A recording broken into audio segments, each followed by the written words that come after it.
नमस्कार दोस्तों, आज हम जानेंगे कि सिम स्वैप स्कैम होता क्या है। जैसे कि आपको पता होगा कि जब भी आप दुकान जाते हो तो आपको ऑपरेटर चेंज करवाने के लिए आपको सिम पोर्ट करवानी पड़ती है, ठीक है। अब क्या आपको पता है, लेकिन जब आप किसी दुकान वाले के पास जाते हो और जब आप बोलते हो कि हमको कंपनी चेंज करनी है, तो जो नेटवर्क आप चेंज करते हो, ठीक है।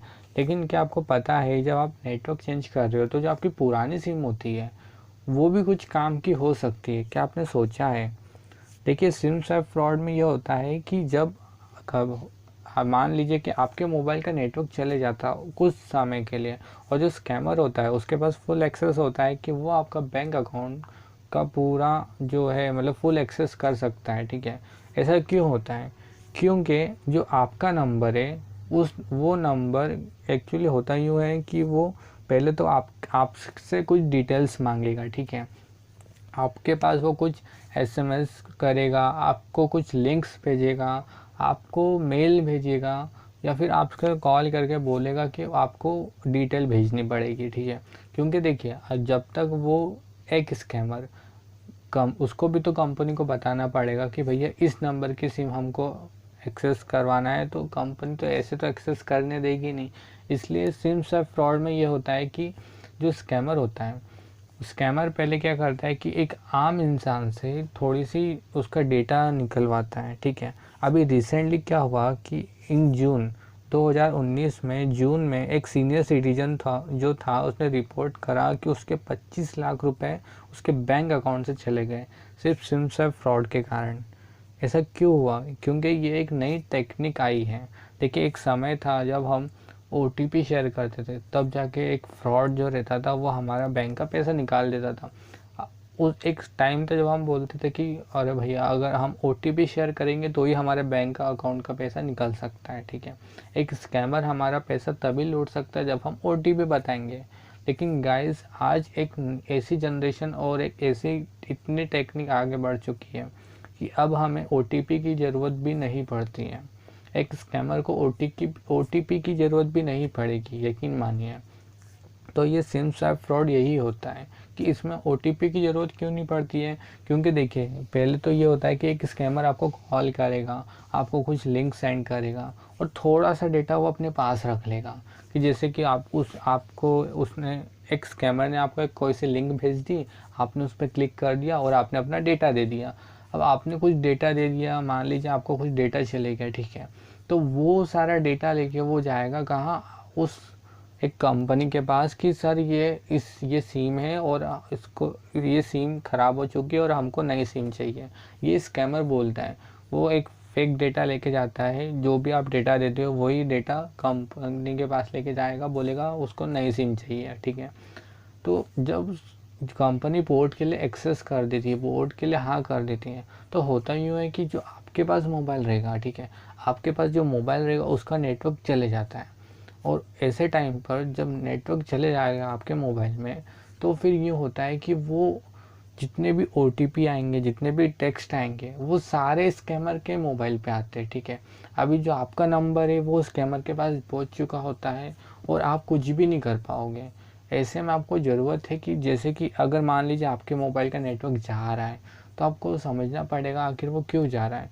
नेटवर्क की कमी के कारण जा रहा है या फिर सिम से फ्रॉड आपके साथ तो नहीं होने वाला है। सोच के देखिएगा, ठीक है।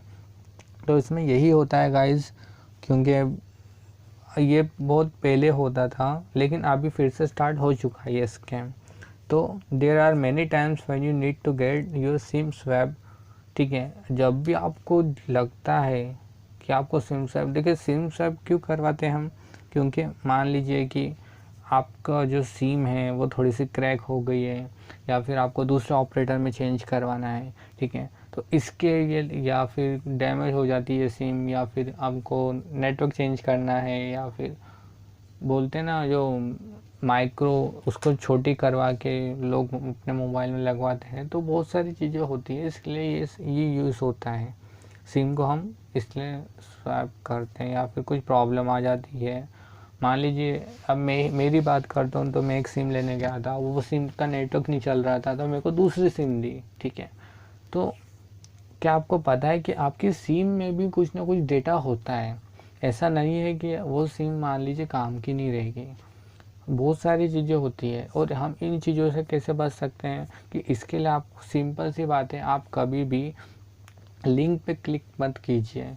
बहुत सारे ऐसे ईमेल्स आते हैं, आप उस पे क्लिक मत कीजिए। स्पैम फिल्टर जो देखा होगा आपने, स्पैम फिल्टर को जीमेल जब भी आप ओपन करोगे तो बहुत सारे मैसेज डायरेक्ट स्पैम में पहुंच जाते हैं। वो क्यों पहुंचते हैं? क्योंकि गूगल कहीं ना कहीं आइडेंटिफाई कर लेता है कि ये सारे लिंक स्पैम में है, ठीक है। तो ऐसे ही हम ये सिम स्वैप फॉरवर्ड स्कैम जो है इससे बच सकते हैं। तो ज़रूरत है हमें बस कुछ चीज़ों की, ठीक है। और एक बात कहना चाहूँगा कि इसमें जो होता है कि जो कुछ टाइम के लिए जब स्कैमर के पास सारा बोलते हैं ना, मतलब सारे जितने भी एसएमएस आते हैं वो किसके पास आएंगे? स्कैमर के पास। इसलिए याद रखिएगा गाइस, अगर आप भी इसके बारे में और जानना चाहते हो तो आप और गूगल पे सर्च कर लीजिए। सिम स्वैप स्कैम अभी भी चल रहा है। जैसे कि पहले एडसेंस वाला ट्रिक जो जैसे इंस्टाग्राम पर एडसेंस की ट्रिक कर करके बेच रहे थे लोग, वो स्कैम चल रहा था। फिर अभी हाल ही में ऐसे केसेस और आ चुके हैं गाइस, और अभी हाल ही में कुछ न्यू केसेस आए हैं जिसमें कुछ लोगों के पास ऐसे कॉल आए कि सर आपके पास 3G सिम है तो आप उसको 4G सिम में कन्वर्ट कर लीजिए। ऐसे करके कुछ लोगों के पास ऑफ़र आ रहे हैं। तो गाइस प्लीज़ अलर्ट रहे, क्योंकि please do not gate into the trap and compromise your SIM. If they compromise your SIM card, they get access to bank. तो गाइस प्लीज़ बी अलर्ट, क्योंकि गाइस ऐसा नहीं होता कि आप 3G सिम को 4G सिम में कर सकते हैं। जैसे कि पहले भी एक ऐप आ रही थी जिस पर 3G से 4G सिम कर सकते थे।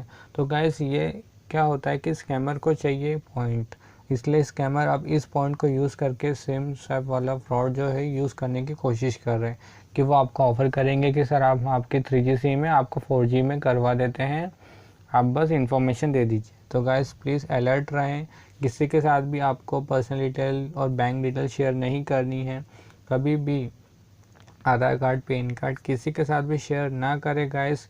एंड और एक बात, जो सिम के पीछे के जो डिजिट होते हैं वो भी किसी के साथ शेयर ना करें। और अगर आप सिम बदलने जा रहे हो तो गाइस आप अपनी पुरानी सिम को भी अपने पास ही रखें। डस्टबिन में फेंकने से अच्छा है आप उसे अपने पास ही रखें। धन्यवाद।